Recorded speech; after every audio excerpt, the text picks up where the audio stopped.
기출문제 관련 풀이 시작하겠습니다. 예, 지금부터 손끝에서 시작하는 정보통신기술사 저와 함께 시작해 보시고요.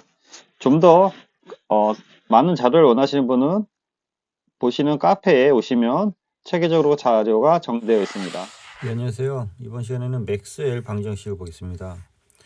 맥스웰 방정식은 이렇게 꾸준히 나오는 문제예요. 92회, 66회, 80회, 112회. 그래서 92회 그 맥스웰 방정식 문제를 간단히 보면은 손실이 없고 매질이 균일한 등방성 자유분간에서 맥스웰 방정식과 파동 방정식에 대해서 맥스웰 방정식을 열거하고 그 의미가 무엇인지 설명하시오. 맥스웰 방정식으로부터 파동 방정식을 유도하시오. 그 의외로 문제가 나오면은 그 전에 그 나왔던 문제이기 때문에 약간 좀 어렵게 나온다고 할 수 있죠. 그래서 다른 문제도 보면은 이제 그렇죠. 66회 맥스웰 방정식으로부터 파동 방정식을 유도하고 물리적인 의미를 설명하시오. 아까 그 문제가 그대로 나왔던 거죠. 예, 80회 맥스웰 파동 방정식 같이 나왔었죠. 전자기파를 맥스웰 방정식으로 설명하시오. 이 심플한데 2교시 1번 문제로 나왔었죠. 저도 예전에 이거 시험을 봤던 기억이 나는데 이게 막상 시험에 딱 나오니까 쓰려니까 좀 되게 당황스럽더라고요. 예, 그래서 이번 시간에는 1교시항으로 간단히 좀 보겠습니다. 기호는 전개 자개에 기반하에 전기장과 자기장에 대한 해석이 필요하다. 또는 전자기파는 전개와 자개로 구성되어 있고 이 전개와 자개에 대한 어떠한 해석, 정리가 필요하다. 그래서 변이전류와 도전류가 같다는 전제하에 맥스웰이 이러한 것을 정리한 것이다. 요거는 어떻게 보면 요 개념에 들어가도 될 것 같아요. 변이전류와 도전류와의 상관관계 또는 변이전류와 도전류의 상관관계에 대한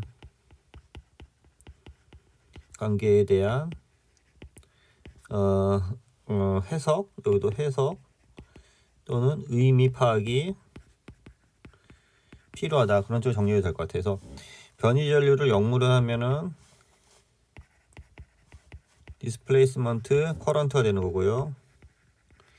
그래서 요거를 갖다. 그래서 도전류 컨덕션 커런트가 되는 거죠. 그래서 이렇게 변이전류와 도전류가 같다라는 거를 해서 이렇게 박스를 쳐서 간단하게 그 그림 같은 그걸로 이렇게 표시해줘도 될 것 같아요. 문장으로 표현하는 방법이 있고요. 예, 그래서 암페어의 법칙, 패러데이 법칙, 가우스의 법칙을 통합한 전자계에 대한 해석한 방정식이다. 그러니까 맥스웰 방정식은 기존에 나와 있는 암페어 법칙, 패러데이 법칙, 가우스 법칙을 전체적으로 한번 정리를 한번 해준 거죠. 그래서 이거를 외우셔야 되는데 사람마다 외우는 방법이 있는데 저는 이 앞글자를 따서 이렇게 외웠어요. HD의 람다의 D에서 HJDB 이렇게 외웠거든요. 그러니까 여러분도 왜냐면 이게 HJDB면은 그 다음에 올 거는 여기 전개 자개가 왔기 때문에 전개밖에 올 게 없거든요. 그래서 이거는 마이너스 라운드 B분의 뭐 이게 라운드라고 얘기하나 이렇게 라운드 뭐 용어가 있는데 예 찾아서 해주시고 그래서 미분형으로 하면은 요 미분형을 외우면은 예 없어지네요. 예, 컬의 전개 자개에서 여기가 이제 자개가 되는 거고 이게 전개가 되는 거죠. 요걸 하면 이걸 그대로 해서 갖다 쓰면 되는 거기 때문에 제 생각에는 이 부분을 외우면은 나머지는 그대로 써지더라고요. 이해하시면 더 좋겠고요. 인테그랄이고 여기서 다시 적분형은 H의 DL은 이렇게 J의 D의 S의 플러스 적분이 들어가고 요 라운드에 라운드 T가 나오고 적분해서 D의 DS로 적어주면 되고요. 여기도 적분 그대로 들어가면은 여기 보면은 이제 페로프 적분이라고 해서 동그라미를 쳐주시고 전개의 D의 L은 그대로 적분이 들어가서 마이너스의 요 미분함수가 앞으로 나오고 적분이 뒤로 들어가서 써주면 될 것 같아요. 가우스 법칙은 요게 D는 로가 되는 거고 B는 0이 되는 거고 해서 HJDB DB 그렇게 외웠어요. 그러니까 HJDB DB 해서 여러분대로 외우시기 바라고, 적분은 페루프의 D에 DS는 인테그랄의 요 DS가 되는 DV가 되는 거죠. DV.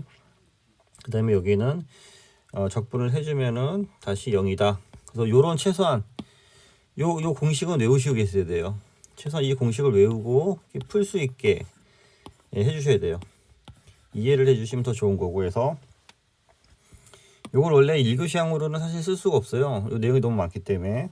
근데 한번 최대한 써보겠습니다. 그래서 암페어 주해분 법칙이 제1방정식이 되는 거고요. 그래서 전개를 그려주고 오른손으로 해서 자개가 이렇게 감싸는 거, 이게 그 엄지가 되는 거죠. 그래서 이게 전개 자개를 적어줘서 시간적으로 변하는 자기장, 시간적으로 변화하는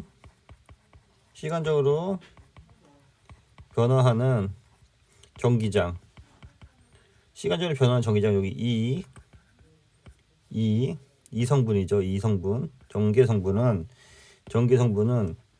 자기장 H 성분에 회전을 발생시킨다. 그러니까 이거 말 그대로 적어주면 돼요.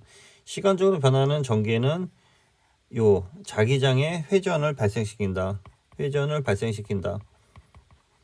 그래서 전개가 존재하면 어떻게 되는 거죠? 이에 대한 자개가 존재한다라는 걸 해주면 되고요. 예, 그래서 여기는 자유공간에서는 요 J가 0이 되니까 그거 참조하시고요.